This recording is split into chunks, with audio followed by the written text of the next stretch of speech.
अऊज़ु बिल्लाहि मिनश शैतानिर रजीम बिस्मिल्लाहिर रहमानिर रहीम अस्सलातु वस्सलामु अलैका या सय्यदी या रसूलल्लाह व अला आलिका व अस्हाबिका या सय्यदी या हबीबल्लाह। अस्सलामु अलैकुम व रहमतुल्लाहि व बरकातुहू। नाज़रीन, आज का हमारा टॉपिक है कि कुर्बानी की शरई हैसियत क्या है और कुर्बानी की शराइत क्या है। नाज़रीन, इंतहाई अहम मौजू है। हर एक मुसलमान को ये जानना चाहिए और बिलखुसूस जो साहिब हैसियत हैं उन्हें कुर्बानी की शराइत और इसकी शरई हैसियत मालूम होनी चाहिए ताकि ये मालूम हो सके कि कुर्बानी वाजिब है या नहीं। और इसके अलावा भी चूँकि ये शरई मसाइल हैं, तो जो साहिब हैसियत नहीं भी है वो भी अगर मसाइल को सीखेगा तो यकीनन उसको फ़ायदा होगा।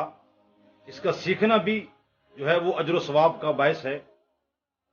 हो सकता है आइंदा साल अल्लाह ताला हालात को बदल डाले और जो पहले कुर्बानी की हैसियत नहीं रखता था अल्लाह ताला उसे भी इतना माल अता कर दे कि वो भी जनाब कुर्बानी करने के काबिल हो जाए।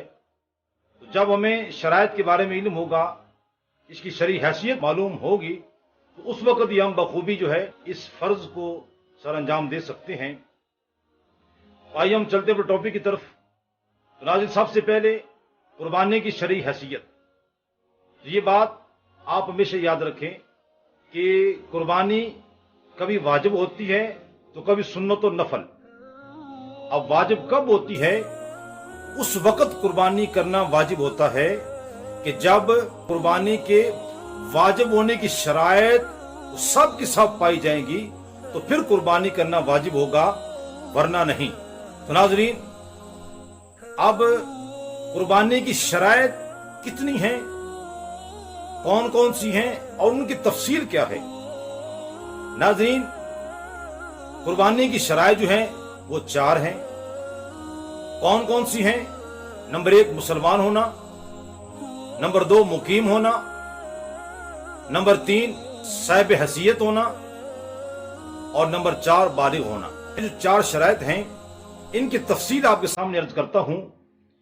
जब तक तफसील जो है हम उसको सुनेंगे नहीं, उस पर गौर फिक्र नहीं करेंगे, उस वक्त तक जो है ये सिर्फ 4 शराइत के जान लेने से ही मामला हल नहीं होगा, क्योंकि इनकी आगे तफसील जो है उसका जानना भी इंतहाई जरूरी है। तो कुर्बानी के वाजिब होने की जो पहली शर्त है वो है मुसलमान होना, यानी काफिर पर कुर्बानी वाजिब नहीं है। नंबर 2 मुकीम होना, यानी मुसाफिर पर कुर्बानी वाजिब नहीं। मुकीम है और ये शराइत पाई जाती हैं तो फिर उस पर वाजिब है। अगर वो मुसाफिर है तो मुसाफिर पर कुर्बानी वाजिब नहीं होती। तो नाज़रीन, अब है तीसरी शर्त, मालिक निसाब होना। इसके बारे में भी तफसील है, इसका भी जानना इंतहाई जरूरी है। आइए हम समाअत करते हैं कि मालिक निसाब किसे कहते हैं। अब मालिक निसाब होने का मतलब यह है कि उस शख्स के पास 52.5 तोला चांदी या 7.5 तोला सोना उसके पास मौजूद हो, या इतनी मालियत की रकम उसके पास मौजूद हो, या इतनी मालियत का तिजारत का माल उसके पास हो, या इतनी मालियत का जरूरियात जिंदगी से ज्यादा सामान उसके पास मौजूद हो और उस पर अल्लाह ताला या बंदों का इतना कर्जा ना हो कि जिसे अदा करके ये जिक्र करता जो निसाब है ये बाकी ना रहे, तो उस पर भी कुर्बानी वाजिब नहीं होगी। अब उसके आगे बात हुई जरूरियात जिंदगी की। अब जरूरियात जिंदगी से मुराद वो चीजें हैं कि जिनकी आम तौर पर इंसान को जरूरत होती है और उनके बगैर गुजर औकात जो होता है वो मुश्किल हो जाता है, जैसे रहने का घर, पहनने के कपड़े, सवारी, इल्म दीन से मुतल्लिक किताबें और पेशे से मुतल्लिक जो है औजार वगैरह। ये चीजें उसके जरूरियात जिंदगी में शामिल हैं।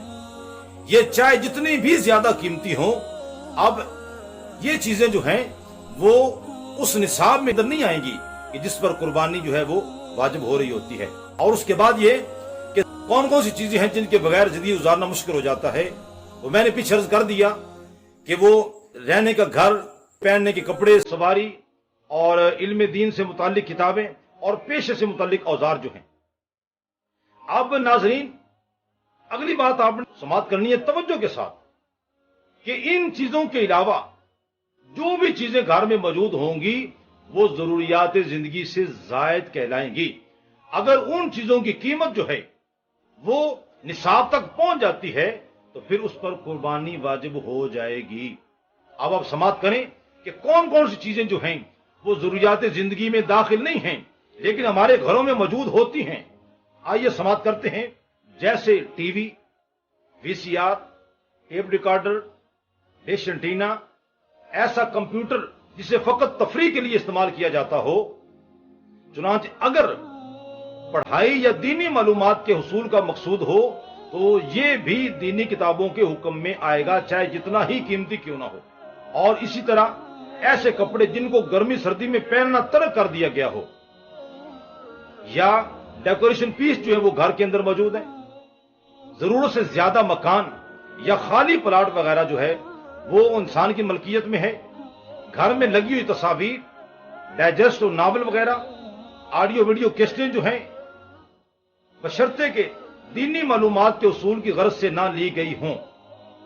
اور کھیل کود کا سامان جو ہے، یہ تمام چیزیں جو ہیں یہ ضروریات زندگی میں داخل نہیں ہیں، بلکہ فقہاء اسلام نے تو یہاں تک لکھا ہے کہ اگر کسی کا رہائشی گھر بڑا ہے، اس کا کچھ حصہ رہنے کے لیے استعمال کیا جا رہا ہے اور کچھ حصہ سردیوں گرمیوں میں وہ ہمیشہ بند ہی رہتا ہے، بالکل استعمال نہیں ہوتا، اگر اس بند حصے کی قیمت 52.5 تولہ چاندی کے برابر یا زائد ہے تب بھی قربانی لازم ہوگی۔ تو ناظرین، ان چیزوں پر بھی ہم نے غور و فکر کرنا ہے۔ تو ناظرین، آخری شرط جو ہے وہ ہے بالغ ہونا۔ تو جو نابالغ ہے اس پر قربانی واجب نہیں ہوگی، چاہے وہ مال کے نصاب ہی کیوں نہ ہو۔ تو ناظرین، آج کی میں نے ٹاپک کے حوالے سے بہت ساری چیزیں آپ کے سامنے عرض کر دی ہیں اور قربانی کی شرعی حیثیت بھی میں نے آپ کے سامنے عرض کر دی ہے، اور اس کے ساتھ ساتھ قربانی کے واجب ہونے کی شرائط میں نے تفصیل کے ساتھ بیان کر دی ہیں۔ اللہ کرے ہم اس کو سیکھنے والے بن جائیں۔ ہم مالدار ہیں یا نہیں، تو ہمیں یہ مسائل ضرور سیکھنے چاہیے۔ ہو سکتا ہے کہ آئندہ سال ہم صاحب نصاب ہو جائیں، تو جب ہمیں مسائل معلوم ہوں گے تو ہم بآسانی جو ہیں فرض کو بخوبی ادا کر سکتے ہیں۔ دعا کرتا ہوں اللہ تعالی ہم سب کو یہ دینی جتنے بھی ضروری مسائل ہیں، جو بھی عبادت ہم پر فرض ہو چکی ہے، خالق کائنات ہمیں ان کے متعلقہ تمام مسائل سیکھنے کی توفیق عطا فرمائے۔ آمین ثم آمین، وآخر دعوانا الحمدللہ رب العالمین۔